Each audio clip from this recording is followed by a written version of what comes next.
Ito na tawag mo yun sa Baron guys after the rehab. Baron Bago. Hindi na Baron Bago.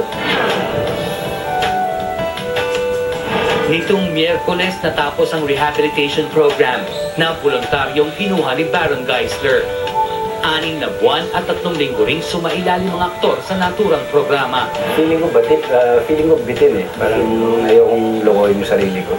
Kasi nasubukan ko na maging hipokrito dati. So parang dito, I really want to change. And it's a process. Hanggang ngayon, kahit paglabas ko, you know. So, all this months na nandito ko siya sa loob ng Penrod House, ano yung support na binigay niyo sa kanya, Mami? Ako everyday. Kung anong kailangan, nandyan.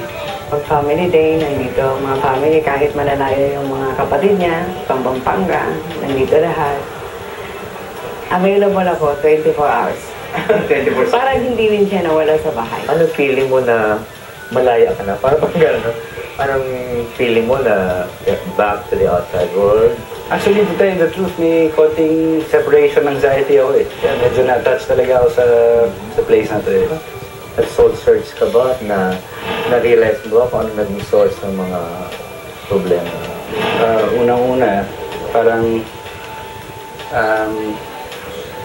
I was selfish siguro, and dami kong mga kasalanan and ang daming pride na dito. Yung Cherry Pie naman. Sabi yung Cherry Pie, okay na magkaroon kayo ulit. I really hope to work with her again and show her a different side naman siguro. Si Yasmin Curdy, na parang sabi niya sa isang interview, para bang hindi ka pa masyadong sorry sa kanya. Nakanda ka na bang mag-sorry sa kanya pag nakita ka? That I cannot answer. I will still leave that to my lawyers pa. Kasi hindi there's a case pala. May case pa po eh. So, but bigyan naman ng right timing. I know outside, ang daming taong nakatingin sa akin. Oo, talagang nakaputi sa'yo. Yeah.